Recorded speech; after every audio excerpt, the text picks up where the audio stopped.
Hi friends, நம்ம இப்போ காலையில் சாப்பிடுறதுக்காக நான் வந்து பால் கொழுக்கட்டை பண்ணியிருக்கேன்.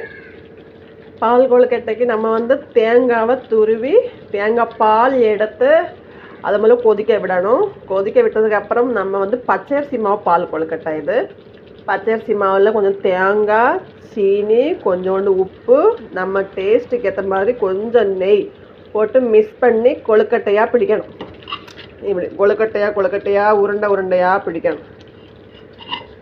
பிடிச்சி வேக வைக்கணும். அந்த தேங்காய் பாலில் வேக வைக்கணும்.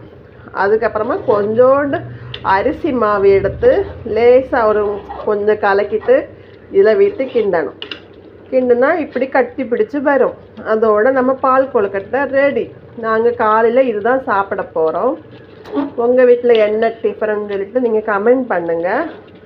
அப்படியே ஃபாலோ பண்ணாதவங்க ஃபாலோ பண்ணுங்கள். இது ரொம்ப டேஸ்ட்டாக இருக்கும். பால் கொழுக்கட்டை ரொம்ப டேஸ்ட்டாக, நெய் மணம் அவ்வளோ டேஸ்ட்டாக ருசியாக இருக்கும். நாங்கள் அதிகமாக விரும்பி சாப்பிடுவோம். இதெல்லாம் யாரும் காலையில் டிஃபனாக போட மாட்டாங்க, சும்மா ஸ்நாக்ஸ் மாதிரி சாப்பிடுவாங்க. ஆனால் நாங்கள் இது காலையில் டிஃபனாகவே சாப்பிடுவோம். எங்களுக்கு அது ரொம்ப பிடிக்கும். இது அதனால நாங்கள் இது இன்னும் காலையில் நாங்கள் செஞ்சுருக்கோம்.